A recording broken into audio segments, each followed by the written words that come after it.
বছরের এই একটা দিনের জন্যই আমরা বাড়ির প্রতিটা মানুষ ৩৬৪ দিন অপেক্ষা করে অধীর আগ্রহে বসে থাকি। আর অবশেষে আজ আবার সেই দিনটা এসেছে। আগের পার্টে তোমরা তো দেখলেই ঠাকুরকে ভ্যানে তুলে দিয়ে বাড়ি এলাম। এসে দেখি মা মন্দিরে সমস্ত পুজোর জোগাড় করে বরণডালা সাজিয়ে রাস্তায় দাঁড়িয়ে অপেক্ষা করছে ভগবানের জন্য।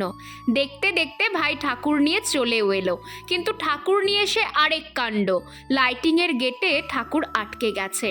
তারপর ভাইয়েরা লাইটিংগুলো সরিয়ে ঠাকুরকে ভেতরে ঢোকালো। জানো, একবার মাকে জিজ্ঞেস করেছিলাম, আচ্ছা মা, সবার বাড়ির লক্ষ্মী পুজো তো লক্ষ্মী পুজোর দিন হয়, আমাদের বাড়ির লক্ষ্মী পুজো কেন মাঘী পূর্ণিমাতে হয়? মা কোনো উত্তর দিতে পারেনি, শুধু বলেছিল শুরু থেকেই আমাদের বাড়ির লক্ষ্মী পুজো মাঘী পূর্ণিমাতেই হয়। এই দেখো, কথা বলতে বলতে মা কাকিমণির ঠাকুরকে বরণ করাও হয়ে গেল।